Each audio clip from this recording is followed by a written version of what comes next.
What's up, guys? I'm Chris Spags here, back with another Four Corners video for today's 9-game MLB main slate, courtesy of Osmo.com. Despite having every team available in Major League Baseball yesterday, nobody hit 2 home runs, so we're going to roll it forward today. Like this video, comment your double dong pick down below. If you want to win a free month of Osmo Plus, that's all you have to do. Just like the video right now, comment the guy you think is going to hit 2 home runs today, and if somebody does it and you're right, you'll win that free month of Osmo Plus. But for now, let's get on to the first corner of today's slate, the top pitching, and Matt Boyd going against Texas should be the top option today. Boyd gets 4.2 implied runs against him and is expected to be the number 1 owned pitcher on DraftKings at 29%, while he'll be number 2 on FanDuel with 22% and Yahoo with 42%. Boyd's 11.2 Ks per 9 and 13.2% swing strike rate could be deserving of high ownership, with Texas's 27.6% K rate versus left-hand pitching, and only 1 hitter in the projected lineup over a 100 WRC+, while they have 7 hitters underneath a 244 batting average. If Texas's projected lineup holds up, this is a strong spot for Matthew Boyd, even though he is in one of the better hitting parks on the slate. The spot versus Texas has been bad versus left-hand pitching all year. It's a pretty strong one to go to today, and I don't mind at least matching the field on him today. Zach Gallen versus Washington should also be popular today with 4 implied runs against him. Gallen will be the number 2 owned pitcher on DraftKings at 28%, and he'll be number 3 owned on Yahoo with about 30%. Gallen was solid in his debut with 6 strikeouts and 5 innings pitched, and he projects as a solid value.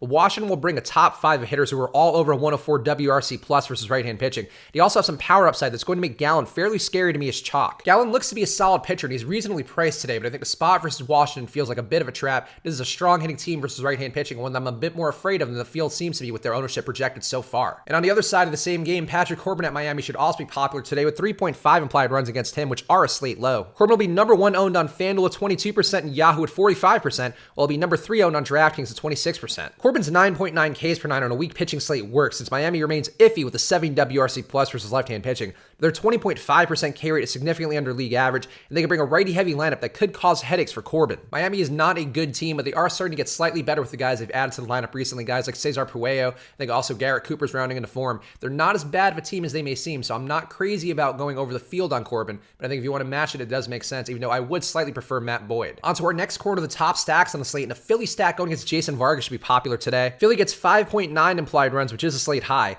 there's high ownership expected from them with reasonable prices, and Vargas likely due for some negative regression on his under-league average 2.7% home run rate. John Segura, Bryce Harper, and Rhys Hoskins are an appealing mini stack, with all 3 of those guys over a 119 WRC+ versus left-hand pitching, but full stacks with JT Realmuto plus 1 more Philly should also be popular, but maybe a bit less appealing overall. It looks like a decent spot for Philly, but with them being so highly owned, I'd be more inclined to try to get one-offs or mini stacks to differentiate from what's going to be a very highly owned Philadelphia team. A Houston stack versus Dario Agrazal should also be popular today with 5.9 implied runs for them. In his major league debut, Agrazal missed bats well with a 13.6% swing strike rate, but he couldn't convert them to strikeouts with just 6.8 Ks per 9 in line with his 7.1 K per 9 AAA average. Houston has a 113 WRC+ and 18.2% K rate versus right-hand pitching, so with reasonable prices, they could be a high upside option with an iffy Pittsburgh bullpen that also allows a 1.5 whip behind Agrazal. Houston's getting healthy, and it's a solid spot here with these guys' prices down a bit. I think the situation works to go to Houston today, even though Agrazal maybe could be an interesting leverage play if Houston remains so highly owned. And Cincinnati versus Jamie Barria should also be popular today with 4.5 implied runs for them. Cheap prices for Cincinnati allow higher priced pitching in your lineup, and they have real upside given the 5.3 xFIP and 44% hard contact that Barria has allowed so far this year. Barria's been better versus lefties, the 1.1 whip and a 2.3% home run rate, compared to a 1.5 whip and a 3.7% home run rate to righties.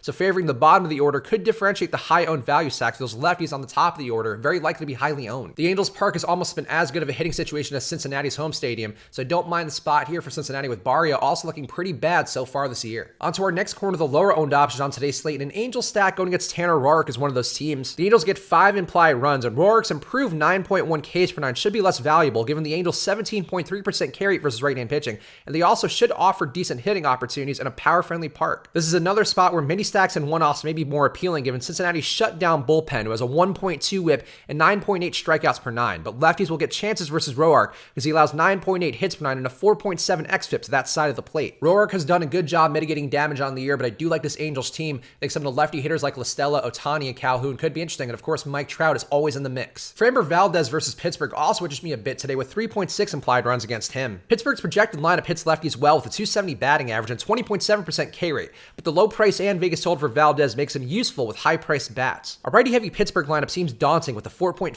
xFIP and 7.1 Ks per 9 that Framber allows to that side of the plate, but the value on him is really hard for me to ignore today. With where his price is, I think Framber makes some very interesting direct direct pivot to Zach Gallen. I like Gallen, but Framber is in a decent spot with a much better Vegas total. A Cubs stack versus Dallas Keuchel also interests me a bit with 5.1 implied runs for them. Keuchel had a tough first start as a Brave with a 5.9 xFIP and 14.4 hits per 9 allowed, along with a 6.1% swing strike rate that is very bad. Chris Bryant and Javi Baez both smashed lefties with ISOs of 383 and 303 respectively. While they project for ownership, the rest of the lineup for the Cubs isn't expected to have much at all. It could have been rust for Keuchel in that first major league start, but he did look bad enough where the Cubs, after disappointing as a stack the last few days, they could have value if Keuchel gives up that production he did in his first start this year. And Jake Odorizzi versus Tampa Bay also interests me a bit with 4.4 implied runs against him. Tampa Bay is a scary spot with a 267 batting average and a 191 ISO in their projected lineup versus right-hand pitching, but their 24.3% K rate and a price down Odorizzi are an interesting lower owned combination. Odorizzi has 9.8 Ks per 9, and while his 49% fly ball rate is worrisome,